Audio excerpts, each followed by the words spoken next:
రామనరసేతో మాట్లాడుతూ అరే మన జాతి నుంచి ఒకడు ఎదుగుతున్నాడు ముందుకు పోతున్నారు అంటే సపోర్ట్ చేయరు కానీ కాళ్ళు పట్టి కింది గుంజకూరు. ఎస్ మాట్లాడినా ఇప్పుడు బీసీల గురించి ఓ వ్యక్తి పోరాడుతుండు కొట్లాడుతున్నాడు అంత అగ్రకులాలు రాజ్యం ఏలుతున్నారు మన రాజ్యాన్ని మనం ఏలుకుందాం అని చెప్పే వ్యక్తికి సపోర్ట్ చేయకుండా మీలాంటి వాళ్ళు ఆయన కాలు పట్టి కింద గుంజడం ఎంతవరకు కరెక్ట్? 100% సపోర్ట్ చేస్తాం. సమాజం కోసము, బీసీల కోసము, బహుజన వాదం కోసము, బీసీ ముఖ్యమంత్రి ఎజెండా కోసం అయితే సపోర్ట్ చేస్తాం బ్రదర్. మీ స్వార్థ ప్రయోజనాల కోసం కులాన్ని అడ్డం పెడతాడు మేము ఎందుకు సపోర్ట్ చేస్తాం? ఇప్పుడు తెలంగాణ ఉద్యమం జరిగింది కేసీఆర్ తీసుకొచ్చిన అని చెప్తున్నారు మరి ఆయన అధికారంలోకి వచ్చింది. ఆయన ముందు స్టేట్మెంట్ ఇప్పుడు అదే ప్రజలందరూ పసిగట్టిరు 10 ఏళ్ల పాలన సూచి వ్యతిరేకించారు ఓడించారు కాదని అంటలే కదా. కేసీఆర్ని ఎవరైనా సమర్థించారా? తర్వాత ఎడిపోయింది కేసీఆర్ దళిత ముఖ్యమంత్రి అంటివి ఆఖరికి తెలంగాణ కోసమే నా పోరాటం తప్ప నా పదవి కోసం కాదు గొంగళ పురుగునైనా ముద్దాడతా అని అంటే వాడిని ప్రజలందరూ క్వశ్చన్ చేశారు కదా. అంటే అయ్యే దొంగ మాటలు చెప్పి అందుకే ఒకసారి ఆల్రెడీ మోసపోయాం కాబట్టే సామాజిక తెలంగాణ కావాలని మనం అప్పుడైతే ఎట్లా కొట్లాడినామో అదే కోణంలో ఈరోజు మిగతా బీసీ కులాల మీద తుపాకి పెట్టి నీ కులానికి నువ్వు పెద్దపీట వేసుకోవాలనుకుంటే మిగతా కులాలు సాకలి కులం ఉన్నది లేకపోతే మన వడ్డరి కులం ఉన్నది బీసీలలో ఇంకా కింది కులాలు చాలా కులాలు వాళ్ళకి అధికారం ఇస్తావా అంటే లేదు. అరే ఆఖరికి 42% పంచాయతీ ఎన్నికలలో రేవంత్ రెడ్డి మేము కేటాయిస్తామనంటే జాజుల సీనన్న ఇంకా చాలా మంది బీసీ నాయకులు పోయి నిన్నగాక మొన్న పోయి ముఖ్యమంత్రికి ఒక శాల్వ కప్పి సన్మానం చేస్తే వీళ్ళు కట్టు బానిసలు ప్రజలారా ఈ గులాంగిరి అనే పుస్తకం వీళ్ళ కోసమే రాసిరా అని అంటాడు. మరి నువ్వు అన్నావు కదా ఇంతకుముందు అన్నావు కదా ఓ బీసీ నాయకులు మరి వాళ్ళు బీసీ నాయకులే కదా 40 ఏళ్ళ నుంచి పోరాటం చేస్తారు కదా మరి వాళ్ళ నాయకత్వాన్ని నువ్వు ఎందుకు జీర్ణించుకోలేకపోతున్నావు? కాదు ఇప్పుడు తీర్మానం మల్లన్న బీసీల నా క్వశ్చన్ మీకు అర్థమైందా? నేను ఒకటి అడుగుతా తీర్మానం మల్లన్న నా కోటే ఇరి నేనే అధికారంలోకి వస్తా నేనే అని చెప్పేసి నన్ను ప్రకటించకుండా కేసీఆర్ కూడా అట్నే అన్నాడు బీసీలను రాజ్యం వేయాలంటుండు నేను వెళ్తా తీర్మానం మల్లన్న వేయాలని చెప్పేసి అనట్లేదు కదా. ఏ బీసీ నాయకుడైనా జాజుల సీనన్న నా కోటే అంటుండా ఆర్ కృష్ణ నా కోటే నేను పార్టీ పెడతా అంటుండా ఎవరంటలే కదా. మన అందరం ఒక సమూహంగా బీసీలము ఎస్సీలము ఎస్టీలము అందరం ఒక యూనిటీ అయ్యి ఈ దొరల రెడ్ల వెలమల ఈ భూస్వాముల ఈ బ్రాహ్మణుల రాజ్యాన్ని కూల్చి ఓట్లు మన ఈ మెజారిటీ ఉన్నాయి కాబట్టి మనందరం ఒక రాజకీయ శక్తిగా ఎదుగుదాం అని అంటా ఉన్నాడు. అయినా అట్లా అంటలేడు కదా. కేవలం ఇప్పుడు ఆ ధర్మపురి ఈ పంచాయతీలకు మొత్తం మూల సూత్రధారులు కుల పంచాయతీలు పెట్టడానికి మూల సూత్రం ధర్మపురి అరవింద్ బండి సంజయ్ బలిసినటువంటి పటేళ్ళు. అది వివక్షత ఉన్నది కింద ఉన్నటువంటి కులాలకు కదా. ఇప్పుడు వాళ్ళకి తీర్మానం మల్లన్నకి ఏం సంబంధం? అరే వాళ్ళు అన్నల రక్త సంబంధికులు వాళ్ళ రాజకీయ సంబంధం కాదు వాళ్ళ రక్త సంబంధికులు పటేళ్లు భూస్వాములు. ఆయన తెల్లారులైతే బీజేపీని వ్యతిరేకిస్తాడు కదా ఎవరు తీర్మానం మల్లన్న అంత పైకి వ్యతిరేకిస్తారు అంతే. వాళ్ళిద్దరు బినాములు బ్రదర్ వాళ్ళ పేద కథ నా దగ్గర ఆధారాలు ఉన్నాయి. తీన్మార్ మల్లన్న ధర్మపురి అరవింద్ బండి సంజయ్ వీళ్ళు ముగ్గురు కలిసి తెలంగాణలో మత పంచాయతీలు కుల పంచాయతీలు పెట్టి కేవలం వీళ్ళ కులానికే దాంట్లో ఉన్నటువంటి చాలా మంది మున్నూరు కాపన్నలారా మీరు వీళ్ళ మత్తులో పడి మోసపోకండి. ఎందుకంటే అరే కరీంనగర్కు సంబంధించినటువంటి కొన్ని మున్నూరు కాపు సంఘాలు కొంతమంది అమాయకమైనటువంటి అంటే పేదలు మున్నూరు కాపులు వీళ్ళు మా కులంలో చెడబుట్టిర్రు మసీదులు మంచిగా ఏమంటారు మన మందిరాల పేరు మీద పంచాయతీలు పెడుతురు ఆ మళ్ళా పొద్దున్న వేసే కుల పంచాయతీలు పెడుతున్నారు వీళ్ళ ముగ్గురిని మా కులం నుంచి వెలివేసినంత మాటలు మాట్లాడేది. కాబట్టి ఒక కులాన్ని నీ వ్యక్తిగత స్వార్థం కోసం వాడుకోకు. 100% మున్నూరు కాపులైనా ఇంకోళ్ళైనా పేదలు ఉంటే ఎవరైనా సరే మనం కొట్లాడాల్సిందే కాదంలే. కానీ నీ ఒక్కడి స్వార్థ ప్రయోజనాల కోసం నీ ఒక్కడి ఎదుగుదల కోసం మిగతా కులాల మీద తుపాకీ పెట్టి ఇవాళ నువ్వు ఎవరిని తిట్టలే చెప్పు. 10 ఏళ్ల పాలనలో కేసీఆర్ని తిట్టావు వెలమా అని. నీ చిల్లర రాజకీయాలు నువ్వు కార్పొరేటర్ కాదు ఒక జెడ్పీటీసీ కాదు ఒక ఎంపీటీసీ కాదు ఒక ఎమ్మెల్యే కాదు. ప్రధాన ప్రతిపక్ష కాంగ్రెస్ పార్టీని వదిలి అటు బీఎస్పీ పార్టీని వదిలి అటు బీజేపీ పార్టీని వదిలి కేసీఆర్ మొత్తం ఈయన మీదనే ఫోకస్ పెట్టి కెమెరాలు పెట్టి చూస్తున్నట ఏమేమి ఎంత చిల్లర రాజకీయం ఇది. నువ్వు ఎవరన్నా నీకు చూస్తాడు అట్లా కొంత హైప్ క్రియేట్ చేసుకునే ప్రయత్నం చేసావు. నీ ఆఫీస్ ముంగటి నుంచి ఇట్లనే వార్తలు చదువుతుంటే అంబులెన్స్ పోతుంటే పోలీసులు నా కోసం తిరుగుతున్నారు అంటావు. నువ్వు దొరికింది స్వామీజీని నారాయణగూడలో ఆ బ్లాక్మెయిల్ చేస్తే ఒక శర్మను బ్లాక్మెయిల్ చేస్తే మళ్ళీ చేసిన ఆధారాలతో సహా ఎఫ్ఐఆర్ ఉన్నది. కేసీఆర్ పెట్టించిన జైలు అంటావు. నేను ఎందుకు పెట్టిస్తాడు కేసీఆర్ నాకు అర్థం కాదు. రైట్ నువ్వు మాట్లాడినటువంటి విధానాల మీద అది ఇప్పుడు ఎమ్మెల్సీ కవిత బీసీల పక్షాన మాట్లాడితేనేమో కరెక్ట్ కానీ తీన్మార్ మల్లన్న మాట్లాడితేనే తప్ప. ఎవరైనా మాట్లాడొచ్చు బ్రదర్. నేనేమంటున్నా తీన్మార్ మల్లన్న అయినా మాట్లాడవచ్చు ఎమ్మెల్సీ కవిత అయినా మాట్లాడవచ్చు ఇప్పుడు బీజేపీ అధ్యక్షుడైన బ్రాహ్మణుడు ఆయన పేరు రామచంద్రరావు ఆయన మాట్లాడచ్చు ఎవరైనా మాట్లాడచ్చు కాదంలే. కానీ ఒక కులం గురించి నీ కులం గురించి నువ్వే మాట్లాడాలా? ఇప్పుడు మా గ్రామం గురించి అయినా మాట్లాడు ఎవరి గురించి అయినా మాట్లాడచ్చు కదా. కవిత గారు అవునన్నా కాదన్నా ఆమె దొరసానే దాన్ని ఎవ్వరు కూడా మనం విజయాలు ఆమె వెలమ దొరసాని నువ్వు పటేలువు నువ్వు రెడ్డివి నువ్వు భూస్వామివి నువ్వు ధనవంతుడివి నీకేం సంబంధం అని అంటారు ప్రజలు. మరి దానికి ఏం సంబంధం చెప్తాడు? ఇప్పుడు తీన్మార్ మల్లన్న బీసీయా లేకపోతే ఓసీయా? పవన్ కళ్యాణ్ బీసీనా ఓసీనా? అంటే ఇప్పుడు స్టేట్ని బట్టి కొన్ని కులాలు మారుతుంటాయి కదా. Right okay. బీసీలలో అప్పర్ క్యాస్ట్లు ఎవరు? బీసీలలో బీసీలలో అప్పర్ క్యాస్ట్లు ఎవరు? వీళ్ళే మున్నూరు కాపులు మరి కదా. Okay right. కాపు పోలిస్తే రెడ్డి అవుతాడు కదా, తెలంగాణ సామెత ఉందా లేదా? ఆయన సామెతలు చెప్తుండు కదా. ఆయన సామాజిక వర్గం మున్నూరు కాపు, ఉమ్, అవును కదా. ఉమ్. ఆయన ఏ కేటగిరీ కిందకి వస్తాడు? బీసీల కిందకి వస్తాడు. బీసీల కిందకే వస్తాడు. బీసీల కిందకి వస్తాడు కానీ బీసీ పోలిస్తే సారీ మన మున్ను కాపు పోలిస్తే రెడ్డి అవుతాడు బ్రదర్. నీ భావజాలం మొత్తం ఇదే. నేను కాదంటలే, మిగతా బీసీ కులాలన్నీ నీ నాయకత్వంలో పనిచేసి నువ్వు లీడర్ కావాలనుకోవడం అంటే నీ వ్యక్తిగతంగా నువ్వు కావాలనుకుంటే తప్పులేదు. కానీ ఇలా పంచాయతీలు పెట్టి ఇదే మా సంస్కృతి, మేము బీసీలో ఎట్లా తిడతాం, బీసీ సంస్కృతి మీద దాడి, బీసీల మీద దాడి, మా బీసీ మహిళలు లేస్తుర్రు అని వాళ్ళని రెచ్చగొడతావు. ఎంత దుర్మార్గం చెప్పేది. నీ గన్మేన్లే ఆఖరికి నీ దగ్గరకు వచ్చి క్వశ్చన్ చేయడానికి వచ్చిందే వాళ్ళంట. నేను ఆయన ఇంటర్వ్యూ ఏదో ఛానల్లో ఇస్తే చూసిన, యాదవ్ బిడ్డని మొత్తం రక్తం కళ్ళ చూశారు మళ్ళన్న గన్మెన్లు యాదవ్ బిడ్డలు వాళ్ళు పోయింది. సరే దాంట్లో ఎవరో కవితకు సంబంధించినటువంటి అనుచరులు ఎవరో ఉన్నారంట, ఆ క్లాస్మేట్ పోయిందంట. ఈయన ఫోన్ దొంగతనాలు అంతా ఆయన పర్సనల్, ఆయన ఏమైనా దొంగతనం చేసుకుని సంబంధం లేదు. కాకపోతే ఇటువంటి రాజకీయాలకు తెలంగాణలో చోటు లేదు మధు. ఇటువంటి చిల్లర రాజకీయాలు చేయడం మానేయండి.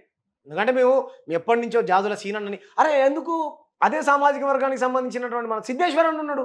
సిద్ధేశ్వరన్ ఢిల్లీలో ప్రాణాలు పోగా బీసీ రిజర్వేషన్స్ కోసం నిరాహార దీక్ష చేశాడు. ఆయన కదా, ఆయన మున్నూరు కాపంటే నమ్ముతాం, ఆయన నిజమైనటువంటి బీసీ అంటే నమ్ముతాం. నువ్వు ఎక్కడున్నావు చెప్పు, నువ్వు ఎవరిని బ్లాక్మెయిల్ చేయలేదు చెప్పు. ఇక్కడ కుట్ర జరుగుతుంది. నీచమైనటువంటి రాజకీయ ఆలోచనతోని రెడ్లను తిట్టి బ్లాక్మెయిల్ చేసావా లేదా? నువ్వు రెడ్లందరూ వచ్చి రోడ్డు మీకు ఎక్కినా నువ్వు కాంగ్రెస్ పార్టీ నుంచి సస్పెండ్ అయింది, అవునా కదా? నువ్వు ఎవరిని అప్పుడేమో రావాలని తిట్టినావు. పిరికడంత మంది జనాలు ఉన్నారు అంటే ఏ కులం ఎంత ఉన్నారు ఏంటంటే రైట్ వాస్తవాన్ని చెప్పాలి. నీ కులం ఎంత ఉన్నారు మరి? అది కదా, బీసీలలో మెజారిటీ కులాలు గౌళ్ళు ఉన్నారు, మనం ముదిరాజన్నలు ఉన్నారు, లేకపోతే యాదవన్నలు ఉన్నారు, ఇంకా చాలా మంది ఉన్నారు. వాళ్ళు కదా బలంగా గలం వినిపించాల్సింది. ఒకవేళ నిజంగా కులం ఎక్కువ జనాభా ఉన్న వాళ్ళు వినిపించాలనుకుంటే వాళ్ళు కదా వినిపించాల్సింది. నువ్వేటి వినిపిస్తావు మరి? నేను ఆల్రెడీ నీ కులానికి చాలా మంది ఉన్నారు. ధర్మపురి అరవింద్, ఆయన పేరు బండి సంజయ్, పొన్నాల లక్ష్మయ్య, ఇప్పుడున్న విహెచ్ అన్న, ఇంకా చాలా మంది ఉన్నారు, కేశవరావు, వీళ్ళందరూ మున్నూరు కాపులే. మరి కనీసం అసెంబ్లీ మెట్లెక్కనటువంటి బీసీ కులాలు చాలా ఉన్నాయి కదా. జెడ్పీటీసీ ఎంపీటీసీ వాళ్ళ గురించి మాట్లాడుతున్నాను, మాట్లాడు. ఇది చాలా ఏంటంటే ఇది కుల రాజకీయం, పక్క బీసీ రాజకీయం కాదు, బహుజన రాజకీయం కాదు. ఇప్పుడు లోకల్ బాడీ ఎలక్షన్లలో 42% రిజర్వేషన్ ఇస్తే ఎందుకు మళ్ళీ వ్యతిరేకిస్తున్నారు? ఆయన ఉద్దేశం ఏంటంటే ఇక్కడ వచ్చిన పంచాయతీ ఏంటంటే ఈ కాంగ్రెస్ పార్టీ వాళ్ళకు అనుకూలంగా ఇది మా రేవంత్ రెడ్డి అదే దయాకరణ స్టేట్మెంట్ ఇచ్చాడు, ఇది మా రేవంత్ రెడ్డి ఘనత, ఇది మా కాంగ్రెస్ పార్టీ ఘనత, ఇది కాంగ్రెస్ పార్టీ విజయం, 42% పంచాయతీ ఎన్నికలలో అని ఈయన చెప్పుకున్నాడు. కవితకేమో మా జాగృతి పోరాటం వల్ల, మా జాగృతి కార్యకర్తలు ప్రభుత్వం మీద ఒత్తిడి పెట్టడం వల్ల మా విజయం అని ఆమె సెలబ్రేషన్ చేసుకుంది. ఈయననేమో నేను రోజు యూట్యూబ్లో మొత్తుకోవడం వల్ల ఈయన సెలబ్రేషన్. ఇది రాజ్యాంగం ఘనత కదా, ఇది బాబాసాహెబ్ అంబేద్కర్ ఘనత కదా, అర్థమైందా? ఇది రాజ్యాంగం ఘనత కదా, ఇది బాబాసాహెబ్ అంబేద్కర్ ఘనత. మీ ముగ్గురికి సంబంధమే లేదు. ఇది వాస్తవం మాట్లాడుకుని ఎవరికి అనుకూలంగా వాళ్ళే, తప్పు కదా అట్లా. కాబట్టి సరే నీకు అనుకూలంగా నువ్వైతే నువ్వు సెలబ్రేషన్ చేసుకో. ఇక్కడ అంటే లోకల్ రాష్ట్ర కమిటీ, రాష్ట్ర ప్రభుత్వం ఆమోదించింది, కేంద్రం అయితే ఇంకా ఆమోదించాలి. అందుకే కదా 17వ తారీఖు ఆమె రైలు ఏదో ధర్నా చేస్తా అని అంటుంది కదా. మీకు అర్థమైందా? సరే ఏదైనా కానీ మధు వీళ్ళంతా కొట్లాడుతుంటే కేంద్రంతో కొట్లాడాలి కదా. వీళ్ళే ఇది ఇప్పుడు పంచాయతీ ఎన్నికలు కేంద్రం చేతిలో ఉండవు కదా, ఇక్కడనే కదా. ఓకే వాళ్ళు అన్నది కూడా కరెక్టే, నువ్వు అన్నది అది అక్కడ బీసీ బిల్లు పార్లమెంట్లో పెట్టాలనేది కేంద్రంతోనే కొట్లాడాలి. ఒక పంచాయతీ ఎన్నికల్లో రాష్ట్ర ప్రభుత్వంతోనే కొట్లాడాలి. సరే అవునన్నా కాదని అందరూ వాళ్ళు పెట్టారు. ప్రభుత్వం మీద కూడా వచ్చింది. ఈయన లాస్ట్ ముఖ్యమంత్రి, రెడ్డి ముఖ్యమంత్రి ఈయనే అయి ఉండవచ్చు, కానీ లాస్ట్ ముఖ్యమంత్రి ఈయన అనొచ్చు. కానీ మరి బీసీ ముఖ్యమంత్రి ఎవరు చెప్పాలి కదా. ఆర్ కృష్ణన్న అయితే ఒప్పుకుంటాం మేము, జాజుల సీనన్న అయితే ఒప్పుకుంటాం మేము, ఇంకా చాలా మంది బీసీ ముఖ్యమంత్రి 100% ఒప్పుకుంటాం మేము. కానీ ధర్మపురి అరవింద్ అంటునో, లేకపోతే ఈ బండి సంజయ్ అంటునో, ఈ తీన్మార్ మల్లయ్య బ్లాక్ మెయిలర్ అంటునో మేమైతే ఒప్పుకోం. బహుజన సమాజం కూడా చాలా బీసీ సంఘాలు మొత్తం ఖండిస్తూ ఉన్నాయి.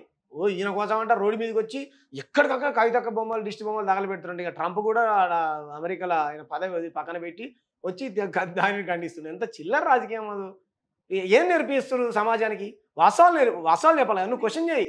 నేను ఏమంటున్నా, బీసీలు కూడా ఇప్పుడు మొన్న ఒక న్యూస్ ఛానల్ మీదకి వెళ్ళినప్పుడు అక్కడ మొత్తం బీసీలు ఎస్సీలే. అవును, బాలక సుమన్ లాంటి వాళ్ళేమో అక్కడికి వెళ్ళారు, మళ్ళీ ఇక్కడికి వచ్చింది కూడా బీసీలు ఎస్సీలే. అవును, అంటే అగ్రకులంలో ఉన్న వాళ్ళ మంచి నాయకులే మంచి అక్కడనే ఉంటారు, కానీ కొట్లాటలకు ఈ కేసుల ఏకాన్నేమో వీళ్ళు బలైతుంటారు. అంటే ఇప్పుడు కొంతమంది అభిమానం ఉంటుంది నీ మీద, నాకు అభిమానం ఉండి నేను వస్తా, నీది కులం ఏందో, మతం ఏందో, ప్రాంతం ఏందో పోవు కదా. రాజాసింగ్ ఇక్కడ పుట్టి పెరిగినోడా కాదు కదా, ఎక్కడో రాజస్థాన్కి సంబంధించిన వ్యక్తి. అయినా సరే మన తెలంగాణ ప్రజల అమాయకులు ఆయన వెనకాల తిరుగుతున్నారా లేదా? బికాస్ ఆఫ్ ఏంటి, ఆయన ఎత్తుకున్న ఎజెండా నినాదము, లేకపోతే హిందూ అనే ఒక పిచ్చి. ఇప్పుడు ఆయన కోసం ఎంతమంది మన హిందూ, మన బీసీలు, ముస్లింలు కొట్టుకొని చచ్చిపోయారు. నేను ఇదే కదా. కాబట్టి నేనేమంటున్నంటే ఈ నాయకుడిని ఎవరైనా మీరు ఇష్టపడవచ్చు తప్పలేదు, కానీ వాళ్ళ కోసం మీరెందుకు ప్రాణాలు పోగొట్టుకోవాలి? ఇక్కడ బీసీలు కొట్టుకున్నారు కదా, వాళ్ళు మంచిగానే ఉన్నారు కదా. దేంట్లో పంచాయతీ పెట్టి ఏదో పెట్టినట్టు వీళ్ళిద్దరు మంచిగానే ఉన్నారు. ఆయనకు చిన్న గాయం పాపం. ఇప్పుడు తుపాకులు తీసుకొని వాళ్ళ గన్మెన్స్ 5 రౌండ్లు పైకి కాల్పులు చేసారు, అద్దంలో పెట్టుకొని ఆయన ఇట్లా ఆయన ఇది చేసిండు. ఎవరైనా చచ్చిపోతే ఏమయ్యేది? ఎంత పెద్ద ఇదయ్యేది? ప్రాణ నష్టం జరిగేదే కదా. పోయిన వాళ్ళందరూ బీసీలే. ఎవరు ఆఫీస్కి పోయిన సరే వాళ్ళు పోవడం తప్పే. ఆయన మళ్ళీ నిజంగా మాట్లాడతాను పోయిన వాళ్ళు మాట్లాడాలి. మన టేబుల్ వలగొట్టి అద్దాలు వలగొట్టి కుర్చీలు ఎత్తేయడం 100% తప్పే, దాన్ని ఎవరైనా ఖండించాల్సిందే. కానీ ఎందుకు ప్రతిసారి ఎందుకు ఈ పంచాయతీలు ఇట్లా అవుతున్నాయి? మిగతా ఇటువంటి చిల్లర వ్యాఖ్యలు చేయడం వల్లనే కదా. గన్మెన్ దగ్గర గన్ను గుంజుకొని తీన్మార్ మల్లన్నను ఇప్పుడు ఆయన వివరణ ఇచ్చిండు కదా, నిజంగానే నాను గన్మెన్ గుంజుకున్నావు అంటే లేదు మా వాడే మా క్లాస్మేటే మాతో పాటు చదువుకున్నాడు యాదాద్రి భువనగిరే, ఆ నయీం వాళ్ళ ఊరు పక్కన ఆయనంట. ఆయన మరి ఆయనకు నయీంకు సంబంధం ఉందనంట. నీకు ఆయనకు నయీంకు సంబంధం, ఆయన నీ క్లాస్మేట్ కదా, నీకు ఆయనకు కూడా సంబంధం ఉండి ఉంటుంది కదా. నీకు అర్థమైందా? కాబట్టి ఇటువంటి చిల్లర రాజకీయాలు చేయడం మానేయండి. ఈ పంచాయతీలు పెట్టడం ధర్మపురి అరవింద్ ఇదంతా వెనకాల నుండి ప్లాన్ చేస్తూ ఉన్నాడు. ధర్మపురి అరవింద్, బండి సంజయ్, ఈ మళ్ళా వీళ్ళు గతంలో మళ్ళా బీజేపీలో పోయినప్పుడు బీసీల మీద తుపాకీ పెట్టి ముఖ్యమంత్రి కావాలి లేకపోతే ఈ భారతీయ జనతా పార్టీని అధికారంలో తీసుకురావాలని చాలా కుట్రలు కుతంత్రాలు చేశారు. వాళ్ళ ప్లాన్లన్నీ మేము బట్టబయలు చేశాం. సో వాళ్ళకి ఏం చేయాలో అర్థం కావట్లేదు. కాబట్టి నేనేం చెప్తున్నా అంటే దయచేసి అయితే ఈ ఘర్షణల్లో మల్లన్న చెప్పే వ్యాఖ్య ఏంటంటే అందరు గమనించరో లేదో, బీసీలు కొత్త పార్టీ పెట్టొద్దా అంటే మల్లన్న ఏమన్నా పార్టీ పెట్టబోతుందా? ఇప్పుడు ఆయన 10 ఏళ్ల నుంచి అదే చెప్తుండు కదా, ఏ పార్టీ సక్కలేదు అంటుండు. కొద్ది రోజులు ఏదో పార్టీ పెడతానన్నాడు, కొద్ది రోజులు ఏమో కాంగ్రెస్ పార్టీలో. నేను ఇంతకుముందు చెప్పిన కదా, ఇది బీజేపీ కండవ కాదు మిత్రులారా, ఇది రషీసే అమరవీళ్ళ స్తూప్కు బాంతా హే, కేసీఆర్ కుటుంబాన్ని కవితను హరీష్ రావును వాళ్ళందరినీ కడతాహే అని అన్నాడు. మరి ఏడ కడతాహేను? డాడీ నుండి మళ్ళీ అది వదిలేసి కాంగ్రెస్ పార్టీలో చేరి ఎమ్మెల్సీ అయ్యాను. ఒక్క మాట మీద నువ్వు ఉన్నావు, ప్రజలందరికీ తెలుసుగా మధు. పైసలు తింటే తిన్నావు, బ్లాక్మెయిల్ చేస్తే చేసినావు, నువ్వు ఏ స్టాండ్ మీద ఉన్నావు? పార్టీ ఎవరైనా పెట్టుకోవచ్చు మధు, 100 పార్టీలు పెట్టుకొని 200 పార్టీలు పెట్టుకొని వద్దంట్లే. విశారద మహారాజు పార్టీ పెట్టుకుంటే ఆ పార్టీలో లేరా ప్రజలు? మందకృష్ణ పార్టీ పెడితే మందకృష్ణ పార్టీలో లేరా? ఉన్నారు కదా. మా బీసీకే పార్టీలో కూడా చాలా మంది ఉన్నారు కదా. రకరకాల పార్టీలో ఎవరైనా ఉంటారు కదా, ఎవరైనా పార్టీ పెట్టుకోవచ్చు కదా. ఎస్సీలకు 100 పార్టీలు ఉన్నాయి, బీసీలకు చాలా పార్టీలు ఉన్నాయి. నువ్వు కూడా పార్టీలు పెట్టాలని పెట్టుకో, కానీ నీ సొంత ప్రయోజనాల కోసం మిగతా సమాజాన్ని మిస్గైడ్ చేస్తా అంటే ఊరుకోం కదా. మల్లన్న పార్టీ పెట్టబోతున్నాడు, ఆయన పెట్టబోతుండో లేదో ఆయనకే తెలియాలి, మనకు తెలియదు. ఆయన కేవలం ఏందనంటే ఇప్పుడు ఏంటి, కవితని బూచిగా చూపించి బీసీ సమాజాన్ని రెచ్చగొట్టి ఏమంటారు ఈయన ఎదగడం కోసం మాత్రమే ప్రయత్నం చేస్తుంది తప్ప బీసీ ఉద్ధరణ కోసం అయితే నేనైతే అనుకోవట్లేదు. మరి బీసీ సంఘాల వాళ్ళంతా పోయి ఆయనకు సపోర్ట్ ఎవరు పోయారు చెప్పు? ఎవరో ఒకళ్ళు అంటే కేసీఆర్ మీద, కేసీఆర్ కుటుంబం మీద, కవిత మీద కోపం ఉన్నటువంటి కొంతమంది వ్యక్తులు పోయిన మాట వాస్తవం. కోపం ఉండి పోయిర్రా, లేకపోతే నిజంగా దాడిని ఖండించడానికి పోయిర్రా అంటే ఎట్లా పోయినా సరే నేనైతే సమర్థిస్తా, కాదంటలే. కానీ మల్లన్న అనేటువంటి ఒక పర్సన్ మాత్రం కరెక్ట్ అయినటువంటి పర్సన్ కాదు. మేము స్వతహాగా ఆయనతో పనిచేసిన వాడు, మాకు తెలుసు ఏ విధంగా అవమానించాడు. ఆయన టీంలో పనిచేసి వచ్చినటువంటి వ్యక్తులు, ఆ చిల్క ప్రవీణ్ కానీ, కిషన్ కానీ, లేకపోతే అశోక్ కానీ, కెమెరామెన్ చందు కానీ, వీళ్ళందరూ సోమాజీ కూడా ప్రెస్ క్లబ్కి వచ్చి మీటింగ్ పెట్టారు. ఆ రోజు ఎంత అవస్థలు పడ్డామో ఏంటో మాకు తెలుసు. ఆయన క్యారెక్టర్ మంచిది కాదు. ఆయన ఎదుగుదల కోసం ఎంత నీచమైనటువంటి మాటలు అయినా మాట్లాడతాడు. కాబట్టి ఇది ఒక చిల్లర రాజకీయ స్ట్రాటజీగా నేను చూస్తా. Mallanna unfit candidate. ఇప్పుడు తీన్మార్ మల్లన్న ఎమ్మెల్సీగా ఉండి అసలు పట్టభద్రులకు ఏమైనా పని చేస్తున్నామా? ఈ మూడు జిల్లాలు ఉన్నాయి. అవును, ఆ 3 జిల్లాల పరిస్థితి ఏంటి? ఖమ్మం, వరంగల్, నల్గొండ. ఈ పని కాకుండా తెల్లారులేస్తే బీసీలు ఓట్లు, ఆ పేపరు అది చదువుకుంటా మందిని తిట్టడం, ఇందుకోసమేనా ఆయనను ఓట్లేసి గెలిపించింది? సరే, ఇప్పుడు ఆయన మండలిలో ఏ సమస్యలు అయితే మాట్లాడో ఆ సమస్యలు మాట్లాడాలి.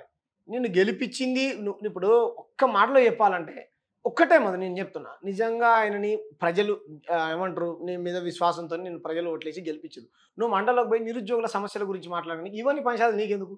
నీకు ఇద్దరు గవర్నమెంట్ ఇచ్చే, నేను ఎమ్మెల్సీని చేసే, కాంగ్రెస్ పార్టీ సస్పెండ్ చేసినా సరే అయినా సరే మళ్ళా మంచోడని అంటూనే ఉండే. నువ్వు వాళ్ళ సమస్యల గురించి మాట్లాడాలి కదా, నీకెందుకు? ఆఖరి ముఖ్యమంత్రినే చాలా ఉన్నది కథ చెప్తా అని ఈ చిన్న రాజకీయ ఏముండదు. అమాయకమైన ప్రజలు ఏమనుకుంటారు, ఎంతో ఉందనుకుంటారు. ఈయన కథ గదే. ముంగడి నుంచి అంబులెన్స్ పోతుంటే పోలీసు వాళ్ళు నా కోసం తిరుగుతున్నారు అంటాడు ఈయన. నీకు అర్థం? ఇదంతా ఒక చిల్లర గేమ్. నా కోసం కూడా ట్రంప్ రోజు తిరుగుతుండు.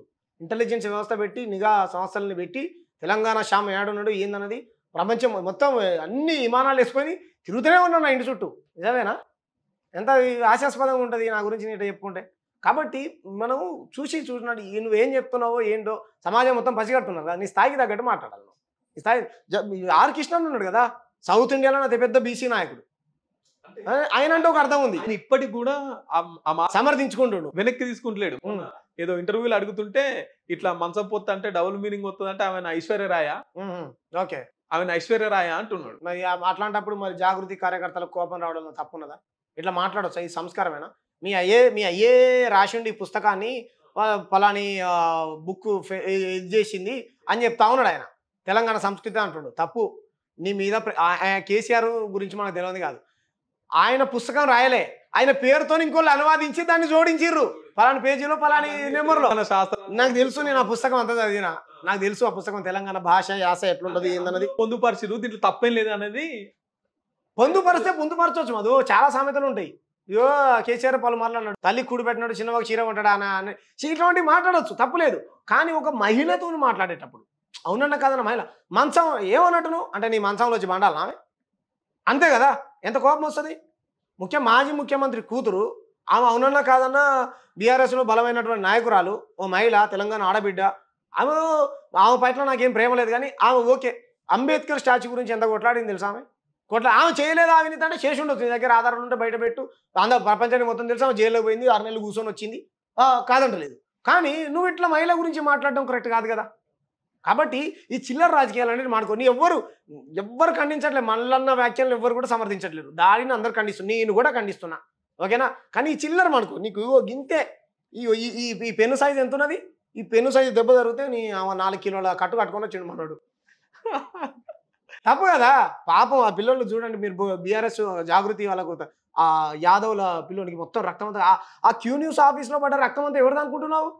వాళ్ళది పాపం, బీసీలది, ఆ గొల్లది, యాదవ్లది, ఆ భుజం అంతా మొత్తం రక్తమే అంతా. అంటే సమస్యలు చెప్పుకోనికి వచ్చిన వాళ్ళ మీద కూడా దాడి చేసిరంట. సరే ఎవరు చేసిర్రు ఏంటో పక్కన పెట్టు, పాపం. మరి ఆయన ఏం చెప్తుండు, మహిళల పర్సనల్ ప్లేస్లలో చేతులు పెట్టొచ్చా మళ్ళన్న టీం సభ్యులు? నేను చెప్పడం కాదు, అక్కడ పోయినటువంటి ఆయన క్లాస్మేట్ చెప్తుండు, పెట్టొచ్చు అట్లా జాకెట్లు రైకులలో చేతులు పెట్టి గుంజొచ్చా? తప్పు కదా. మరి నిజంగా వాళ్ళని చంపడానికో కొట్టడానికో నీ ఆఫీసును ధ్వంసం చేయడానికి వచ్చిరనుకో, నువ్వు ఎమ్మెల్సీ కదా, నీ దగ్గర 5 ఉన్నారు కదా, అంతమంది గన్మెన్లు ఉన్నారు కదా, మరి అక్కడ దాకా ఎందుకు రానిచ్చినావు? తప్పు కదా. నువ్వు ఆల్రెడీ కాంగ్రెస్ పార్టీలోనే ఉన్నావు, సరే సస్పెండ్ అయినావా అనుకో, నీకు కాంగ్రెస్ పార్టీతోనైతే కాల్పులు జరిపేంత ఇష్యూ అక్కడ అయిందంటే అది కాల్పుల దాకా వచ్చింది. అదే మరి ఇక్కడ ఎవరిది తప్పు? తప్పెవరిది? కాల్పులు జరిపావు నువ్వు అని అంటే, వచ్చి మాట్లాడటానికి వచ్చినటువంటి వ్యక్తుల మీద కాల్పులు జరిపావు అని అంటే, ఒకవేళ వాళ్ళు చచ్చిపోయి ఉంటే ఆల్రెడీ రక్తం కళ్ళ చూసినావు నువ్వు, నీకు చీమకు జరిగినంత దెబ్బ తగిలితేనే నువ్వు హిమాలయాలంత ప్రచారం చేసుకుంటున్నావు, నాకు ఇంత జరిగింది అది అని. వాళ్ళు ఒకళ్ళు చచ్చిపోయి ఉంటే ఆ మహిళలు, అసలు నువ్వు చేసిందే తప్పు, మళ్ళీ వాళ్ళు చేసింది కూడా తప్పే. ఆయన మరి ఎందుకు పోయినావని ఇలాంటి జర్నలిస్ట్ మిత్రుడు పోయి ఇంటికి పోయి ఇంటర్వ్యూ చేస్తే, అన్న మేము మాట్లాడటానికి పోయినావు, మళ్ళీ నీ పద్ధతి మార్చుకో అన్న, ఇట్లా కరెక్ట్ కాదన్నా, ఇట్లా తిట్టకన్నా, నువ్వు కొట్లాడాలనుకుంటే కొట్లాడుకో అన్న. విశారదన్ గారు మాట్లాడుతుండ్రు, డాక్టర్ జీలకర్ర సీన్ అన్న మాట్లాడుతుండ్రు, ఇంకా చాలా మంది బహుజన మేధావులు మాట్లాడుతున్నా, వాళ్ళ పద్ధతిలో మాట్లాడన్నా తప్పలేదు, ఇట్లా వ్యక్తిగతంగా టార్గెట్ చేసి మాట్లాడకన్నా. మేము కూడా మాట్లాడుతున్నాం ఆ రోజు మధు, ఎవరైనా వ్యక్తిగతంగా పర్సనల్గా మేము అంటామా? అన్నాం కదా. ఇది నువ్వు తైతక్క, డ్రామారావు, టానికా, వాడేదో ట్విట్టర్ టిల్లు, ఈ తొరసాని, మరి నిన్నేమన్నా, నిన్ను ఏమన్నా తిడితే తప్పుందా? నేను చూసి కింద ఉన్నటువంటి వర్గాలు ఏ భాష నేర్చుకోవాలి, ఇది మళ్ళీ మా బీసీల భాష, ఇది మా బీసీల సంస్కృతి మీద దాడి అని అంటావు. అసలు నువ్వు బీసీ కాదు, బీసీల సంస్కృతితో నీకు సంబంధం లేదు. నువ్వు దొరవి, నువ్వు భూస్వామి, నువ్వు పటేల్వి. గ్రామాలకు పోయి చూడు, మిగతా కులాలను మొత్తం చిన్న చూపు చూసేదంత ఎవరు? వీళ్ళే. చాలామంది మంచోళ్ళు ఉన్నారు, కొంతమంది, నేను అందరం దబ్బడట్లే. ఇంతకుముందు చెప్పిన సిద్ధేశ్వరన్ లాంటి నిస్వార్థపరులు అన్ని కులాలతో కలిసి భోజనం చేసిర్రు, కలిసి ఉద్యమాలు చేసిర్రు, కలిసి తిన్నారు, తాగిర్రు, వాళ్ళు నిస్వార్థపరులు. నువ్వు పచ్చి కులాహంకారి కదా. నీ కుల సభ్యులే, నీ కుటుంబ సభ్యులే బయటకు వచ్చి యూనిస్ వేదికగా వాళ్ళ చుట్టాలు, నాకు పేరు గుర్తురాట్లే, చిలక ప్రవీణ్ లేడు, ఆయన వచ్చినాక ఆయన కుటుంబ సభ్యులు ఆరోపించాడు, మావాడు పచ్చి కులవాది అన్నాడు. బయటకు వచ్చి ప్రెస్ మీట్ పెట్టారు కదా, మల్లన్న దగ్గర సామాజిక న్యాయం లేదు, కులవాది మల్లన్న అని సోమాజి కూడా ప్రెస్ క్లబ్లో మీటింగ్ పెట్టారు లేదా 9-10 ఏళ్ల కింద, మేము కూడా ఉన్నాం. ఎక్కడ కరెక్ట్ ఉన్నాడు? కాబట్టి తెలంగాణలో ఇటువంటి దాడులకు లేకపోతే ఈ కుల పంచాదులకు ప్రధానమైనటువంటి కారణం దీని వెనకాల ఏమంటారు, మన ధర్మపురి అరవింద్, బండి సంజయ్, బండి సంజయ్ని ధర్మపురి నడిపిస్తున్న నరేంద్ర మోడీ ఉన్నట్టుగా నేనైతే భావిస్తున్నా. ఎందుకంటే ఇప్పుడు కవిత కాంగ్రెస్ ఎలా పోతుందని పనికి మాలినటువంటి పత్రికలు రాస్తా ఉన్నాయి, వాళ్ళు అయ్యేదే పార్టీ ఉన్నది, ఆ వదిలిపెట్టి అలా పోతుందా చెప్పు? వీళ్ళంతా మరి ఎంఐఎం పార్టీలో చేరుతున్నట బండి సంజయ్, నిజమేనా? నిజమే, ఎంఐఎం పార్టీలో బండి సంజయ్ చేరుతున్నట. ఓవైసీ తమ్ముడు అసదుద్దీనా ఆయన పేరు ఏం పేరు, ఆయన బీజేపీలో చేరుతున్నట. నాకు తెలిసిన సమాచారం ఇది. ఎంత నీచం, నీ వ్యూస్ కోసం పిచ్చి పిచ్చి తమ్నేలు చేసి ఏది పడితే చూస్తారు కదా ప్రజలని, ప్రజలు మిస్గైడ్ చేస్తే ఏమన్నట్టు మాది? అది జర్నలిజం అనబడదు, అది రాజకీయం అనబడదు, నీ స్వార్థ ప్రయోజనం అనబడుతుంది, తప్పు. కాబట్టి ఇటువంటి మానుకోండి అని చెప్తాం. ఓకే, చివరిగా బీఆర్కే న్యూస్ ప్రేక్షకులకు కావచ్చు, తెలంగాణ సమాజానికి కావచ్చు, ఏం చెప్పాలి? అంటే నేను ఒక్కటే చెప్తున్నాను, అది వాస్తవాలు తెలుసుకోండి. అది బీసీ ఉద్యమమైనా బలపడాల్సిందే, ఎస్సీ ఉద్యమమైనా బలపడాల్సిందే, లేకపోతే ఎస్టీ ఉద్యమమైనా బలపడాల్సిందే. అన్ని వర్గాలకు మనం ఎంతున్నో మనకంత రావాల్సిందే, సామాజిక న్యాయం జరగాల్సిందే, బీసీ ముఖ్యమంత్రులు కావాల్సిందే, తర్వాత ఎస్సీ ముఖ్యమంత్రులు కావాల్సిందే, ఎస్టీ ముఖ్యమంత్రులు కావాల్సిందే. అంతేగాని ఒక కులం కోసం ఒకళ్ళే మాట్లాడాలంటే ఎక్కడో ఆస్ట్రేలియాలో అమెరికాలో ఈ ఆస్ట్రేలియా ఇంగ్లాండ్ క్రికెట్ ఆడి గెలుస్తారు, మన ఇండియాలో అభిమానులు సెలబ్రేషన్ చేసుకుంటే వాళ్ళది నువ్వు ఎట్లా చేసుకున్నావు అని అంటవా? ఏసీ వర్గీకరణ జరిగింది, మళ్ళన్న సెలబ్రేషన్ చేసుకోలేదా? మరి మా కులపలేదు నువ్వు ఎట్లా చేసుకున్నావు అంటావా? అరే అవునన్నా కాదన్నా సెలబ్రేషన్ చేసుకున్నది, నువ్వు రంగులు పూసుకుంటావా అని హేళన చేసుకుంటూ మాట్లాడేటువంటి భాష కరెక్ట్ లేదు. ఏది వాస్తవం ఏది అవాస్తవం అనేది తెలంగాణ ప్రజలారా మీరు పసిగట్టండి. అది మహిళా బిల్ అయినా పార్లమెంట్లో పెట్టాల్సిందే, బీసీ బిల్ అయినా పార్లమెంట్లో పెట్టాల్సిందే, మహిళల్ని మనం గౌరవించాల్సిందే, మెజారిటీగా మహిళలు రాజకీయాల్లోకి రావాల్సిందే. కాంగ్రెస్ పార్టీ చెప్పింది కదా 60% నెక్స్ట్ వచ్చేటువంటి అసెంబ్లీ ఎన్నికల్లో మహిళలకు మేము సీట్లు కేటాయిస్తామన్నారు. కాబట్టి అక్కలారా, బీసీ అన్నలారా, బీసీ మేధావులారా, వాస్తవాలు ఏందో మీకు తెలుసు. మీరేదో కేసీఆర్ మీద కోపంతో మల్లన్నకు సపోర్ట్ చేస్తా అంటే అది మీ మూర్ఖత్వం. కేసీఆర్ మంచోడా చెడ్డోడా అనేది ప్రజలందరికీ తెలుసు. ఆయన పరిపాలన కరెక్ట్ లేదు కాబట్టి ఆయనని ప్రజలు ప్రజాక్షేత్రంలో ఓడించారు, ఇంటికి పరిమితం చేశారు. ప్రత్యామ్నాయ రాజకీయాలు ఎలా చేయాలని ఆలోచించడం తప్ప ఇలా స్వార్థ ప్రయోజనాల కోసం రాజకీయాలు చేసిన వ్యక్తుల వెనకాల మీరు ఉండకండి, తిరగకండి, మీ స్థాయిని మీ పరువుని తీసుకోకండి. ఓకే, థ్యాంక్ యూ అన్న, థ్యాంక్ థ్యాంక్ యూ మీ విలువైన సమయాన్ని మా కోసం కేటాయించినందుకు. సో చూసారు కదండి, ఇది ఇవాళ స్పెషల్ ఇంటర్వ్యూ. చూస్తూనే ఉండండి బీఆర్కే న్యూస్, ఇది తెలుగుడి సత్తా. Thank you.